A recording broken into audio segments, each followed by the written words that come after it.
ये पैगाम है भारत के हर कंटेंट क्रिएटर के नाम। जय भीम बड़ा सीधा हंसी जय भीम जय Bhim app available on the play store and Apple app store now. आधुनिक भारत के राष्ट्र निर्माता डॉक्टर बाबा साहब आम्बेडकर और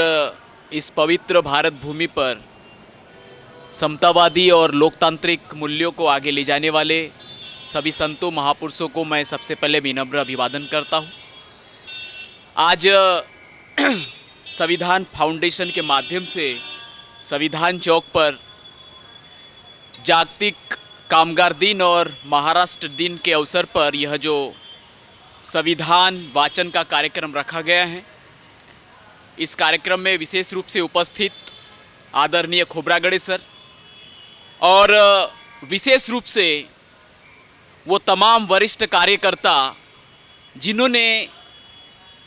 एक्चुअल में वास्तविकता में संविधान की धाराओं को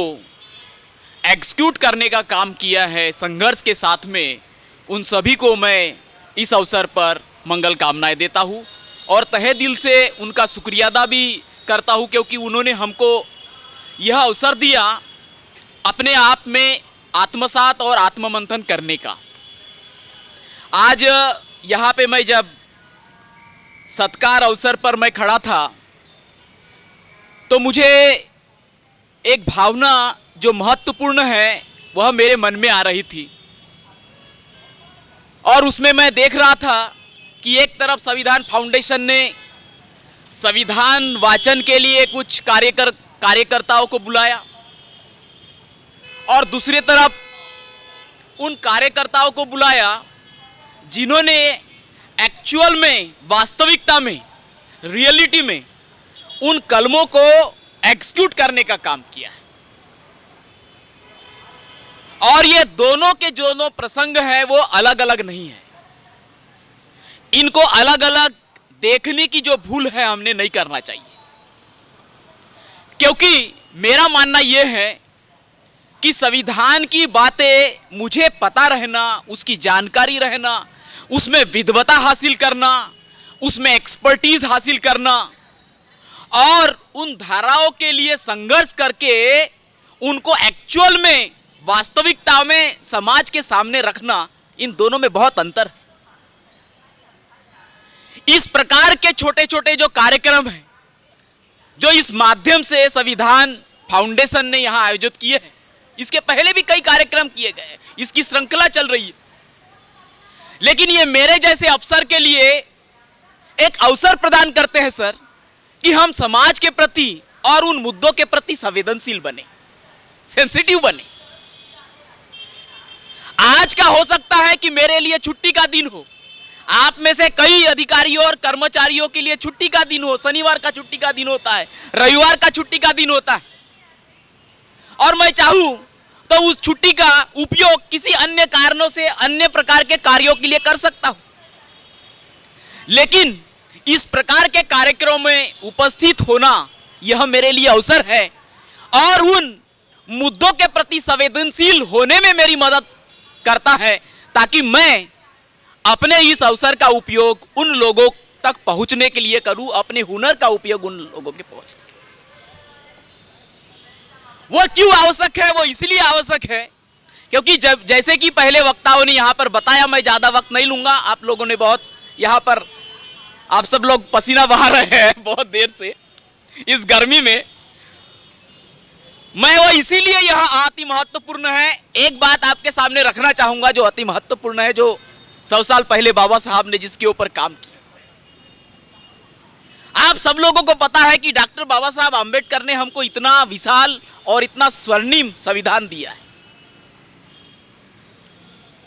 और इस संविधान के माध्यम से क्या परिवर्तन किया, मूलभूत परिवर्तन क्या हुआ है, कौन सा फंडामेंटल चेंज हुआ है। 1950 के पहले का भारत या 1950 के बाद का भारत में जो मूलभूत परिवर्तन क्या हुआ,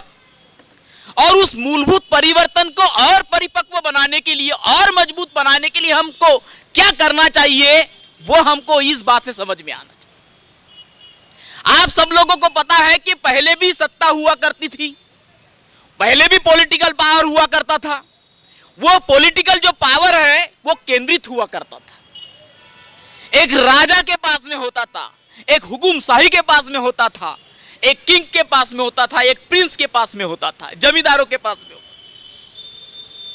था। और यह परिस्थिति सिर्फ भारत में थी ऐसा नहीं है, यह परिस्थितियां दूसरे मुल्कों में भी थी। और तमाम मुल्कों ने अपने अपने देशों में अलग अलग प्रकार की क्रांति करके उस पॉलिटिकल सिस्टम में, उस पॉलिटिकल पावर में बदलाव लाया। हमारे देश में बाबा साहब के माध्यम से जो परिवर्तन हुआ वो क्या हुआ? वो परिवर्तन ये हुआ कि ये जो पॉलिटिकल पावर था वो जो किसी राजा या हुक्मरान में हुआ करता था, इस संविधान के माध्यम से वो पावर बाबा साहब ने लोगों के हाथ में देने की चेष्टा की। That is the fundamental change. वो जो पावर है, वो पॉलिटिकल पावर है, वह लोगों के हाथ में होना चाहिए। और उसी के लिए डॉक्टर बाबा साहब आंबेडकर ने इतना बड़ा क्रांतिकारी संविधान हमको दिया है। अब वो पावर लोगों के हाथ में क्यों होना चाहिए? क्यों राजा के पास में नहीं होना चाहिए? क्यों हुक्मरान और तानाशाहों के पास में नहीं होना चाहिए? वो इसीलिए क्योंकि अगर वो सिर्फ और सिर्फ राजा के पास में रहेगा तो उसका उपयोग राजा के द्वारा अपने आप को और मजबूत करने के लिए किया जाएगा। और अगर वह राजनीतिक पावर, वह पॉलिटिकल पावर लोगों के हाथ में दिया जाए तो लोगों के कल्याण के लिए उपयोग होगा। तो मोटे तौर पे अगर आप देखेंगे तो आपको यह पता चलेगा ये जो समस्याएं आप जो देख रहे हैं ये क्यों है, उसकी जड़ कहां है। अगर मोटे तौर पे अगर देखेंगे तो इस पॉलिटिकल पावर का उपयोग पूरे इतिहास में सिर्फ दो कारणों के लिए हुआ है। एक है कि इस पॉलिटिकल पावर का उपयोग, एक तो अगर मैं हुक्मरान हूं तो मैं इस पॉलिटिकल पावर का उपयोग अपने को और मजबूत करने के लिए करूंगा। मेरे पास में समय नहीं रहेगा ये सब समस्याओं के लिए, समय तो नहीं रहेगा लेकिन मेरा इंटरेस्ट भी नहीं रहेगा, और इस पॉलिटिकल पावर का उपयोग मैं अपने आप को और मजबूत करने के लिए करूंगा। और दूसरा ये होता है जिसका माध्यम हमको बाबा साहब ने बताया, वो ये है कि इस पॉलिटिकल पावर को विकेंद्रीकरण किया जाए, इसका डिसेंट्रलाइजेशन किया जाए और इसकी जो कुंजी है, इसकी जो स्थापना है वो लोगों के हाथ में दिया जाए और इसका उपयोग लोगों के कल्याण के लिए किया जाए। तो अगर मान के चलो आपको सिर्फ और सिर्फ इस पॉलिटिकल पावर का उपयोग अपने आप को मजबूत करने के लिए करना है तो फिर लोगों की समस्याओं के लिए आपके पास में कोई समय नहीं रहेगा। राजनेता आएंगे, पॉलिटिशियंस आएंगे, वो आपको वोट मांगेंगे, आपको भी पता नहीं रहेगा, आप वोट दे दोगे और आपको सिर्फ इतनी अनुभूति होगी कि मैंने सिर्फ वोट दिया। लेकिन उस इफेक्टिव पावर का क्या जो आपके हाथ में होना चाहिए, और वो हुक्मरानों को अकाउंटेबल बनाए, पारदर्शी बनाए कि ये जो पॉलिटिकल पावर वो हम लोगों के लिए दिया गया है। अगर हम इन समस्याओं का निराकरण चाहते हैं तो ये जो मिसाल यहां पर हमारे कार्यकर्ताओं ने दी है वो हमारे लिए एक उदाहरण है कि राजनीतिक पावर का उपयोग क्यों जरूरी है कि लोगों के हाथ में रहे और उसका लोगों के लिए उपयोग हो। आज जो परिस्थितियां तमाम वक्ताओं ने जो बताया कि इस प्रकार के मुद्दे लिए जाते हैं, इस प्रकार के मुद्दे नहीं लिए जाते, वो आखिर क्यों? वो इसीलिए क्योंकि पहले राजा के पास में हुकूमत थी, अभी लोकतंत्र आ गया, लेकिन जो पहले का राजा था वो आज भी यहां मौजूद है और वह चाहता है कि वह हुकूमत उसके पास में रहे। लोकतंत्र रहेगा, लोकतंत्र का बाना रहेगा, लेकिन हमारे समाज में उस मानसिकता का कोई ऐसा कमी नहीं है जो ये मानसिकता कहती हो कि मुझे ही हुकूमत अपने काम के लिए और अपने को और मजबूत करने के लिए ही करनी है, लोगों के कल्याण के लिए नहीं। इस मानसिकता की कमी नहीं है और इसी मानसिकता का यह चक्र चलता है और इसी मानसिकता के कारण यह होता है कि जो मुद्दे